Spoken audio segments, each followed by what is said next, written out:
Hi dear friends and subscribers, welcome to the Cricket Happening Show. Well, I'm still not in my best of health, but I'm just managing here.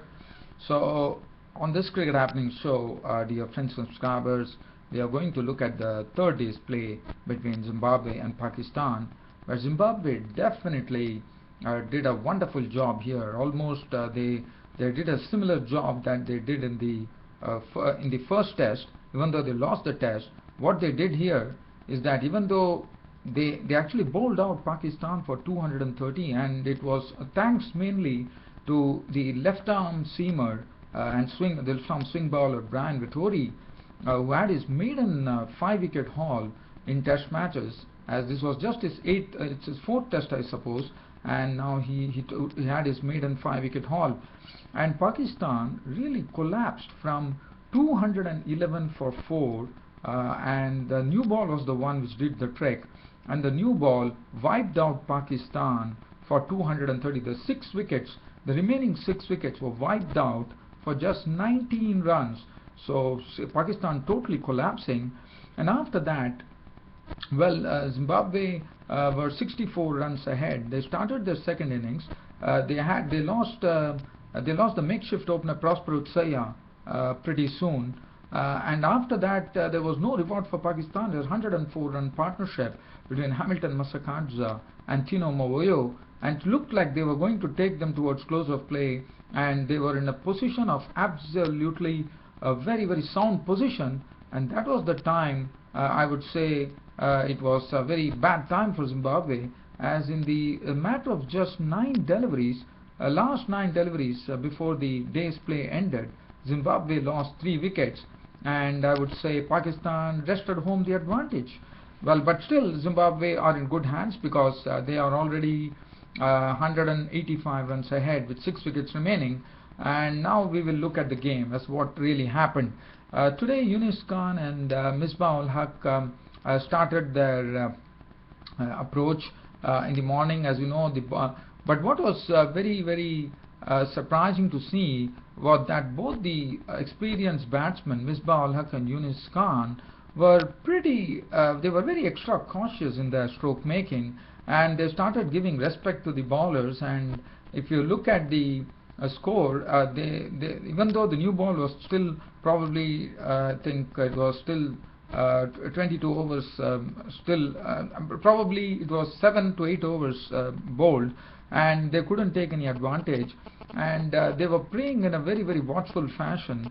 And the new ball was taken. After the new ball was taken, slowly Misbah ul Haq tried to change his approach once the new ball was taken, and Brian Vettori was the one who had the red cherry in his hand, and what he did is he induced a shot from Misbah ul Haq, which Misbah ul Haq tried to stretch forward to play that stroke, and he played it into the hands of Masakadza, and he was gone for 33 with 4 fours. So that made the score 182 for 4. After that, Yunus Khan, Yunus Khan was still there. Yunus Khan was also playing in the same sedate role, and Yunus Khan was along with Adnan Akmal. But that was, Asad Shafiq came in at that time to join Yunus Khan, and Asad Shafiq fell in the same manner as he fell in the first test match, where he actually inside-edged the ball from Tendai Chatara onto his stumps, and Asad Shafiq was really. And also one thing that was seen today was there is a crack on the good length side of the pitch. So the good length balls which are bowled, there is a small crack, and that crack might become bigger probably as 2 days more to go, and considering that Pakistan are the ones who are going to bat last, they have to be pretty wary about that. I'm sure they would be, but that particular the wicket that fell of Asad Shafiq was a ball which actually hit that crack, and he couldn't even believe it that his stumps were shattered by Chatara, and he was gone for 10 with 2 fours, which made the score 211 for 5. So that from 211 for 4, there was a real procession. And Yunus Khan, after playing some very good drives of the bowling of Thinaship and Yangra, what he did is he tried to flick a delivery, and what a catch at short mid wicket It was taken beautifully by Tino Mavoyo, the stockily built player, and he took a good catch to see the back of Yunus Khan, and they were absolutely overjoyed. And why not? They know that Yunus Khan would have really hurt them, but Yunus Khan's when they saw the Yunus Khan's back for 77 with 9 fours, they would have heaved a sigh of relief. So that became 212 for 6. After that was quick work by Vitori and Panyangra. Vitori in particular first came in and picked up the wicket of Adnan Akmal, caught Taylor, bowled Vitori for 6. After that, Abdul Rahman was LBW, bowled Panyangra for a duck.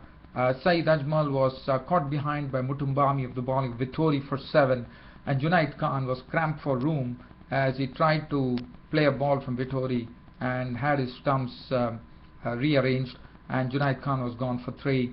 And finally Rahat Ali, who was on his 25th birthday, was not out on 1, and Pakistan were bowled out for 230 in reply to Zimbabwe's 294 in the first innings, thus conceding a 64 runs lead to Zimbabwe. Now, as far as the bowling figures were concerned, well, Brian Vitori, as I said, went on to have his maiden 5-wicket haul in Test cricket, 26.5 overs, 8 maiden, 61 runs and 5 wickets. He really bowled superbly, and he used the new cherry to good effect. And also the other bowlers also bowled very well. Tinashe Panyangra, 22 overs, 9 maidens, 43 runs and 3 wickets, always impressive as far as Zimbabwe were concerned. Chatara, 27 overs, 10 maidens, 45 runs and 1 wicket. Masakaja, 12 overs, 5 maidens, none for 24. Utsaya, 12 overs, no maiden, none for 41. And Chigumbra, 5 overs, 2 maiden, none for 6.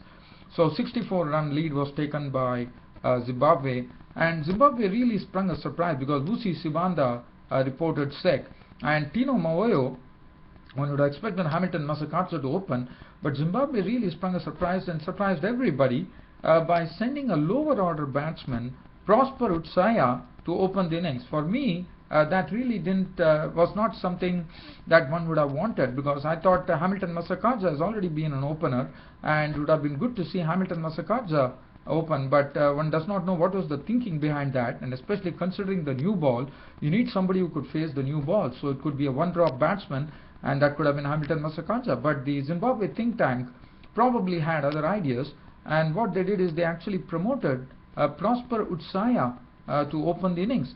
Well, Prosper Utsaya definitely hit a boundary, but Rahat Ali had the better of him as he was caught by Asad Shafiq in the closing cordon for 5, and that made 13 for 1. So that experiment of actually sending Prosper Utsaya up the order backfired for Zimbabwe, and after that it was very good going for Zimbabwe, because after losing that wicket, Hamilton Masakaja came in and joined Tino Mavoyo.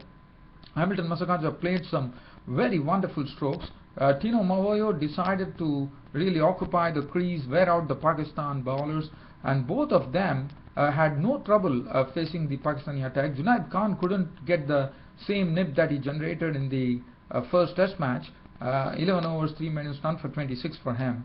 After that, Rahat Ali was looking good, and this partnership started really worrying Pakistan, because it started gaining momentum, and soon we were seeing that the Zimbabwe score had reached 117, with Masakaja playing some beautiful shots, and Mavoyo too, also some good pull shots coming in from Masakaja, short deliveries, and suddenly, like, Zimbabwe was slowly recovering, and one thought that Zimbabwe will be going towards close of play in a very strong position at probably 120 odd for 1 wicket. But finally the picture was totally changed when Abdul Rahman was the one who actually started it by just before probably 3 overs before close of play.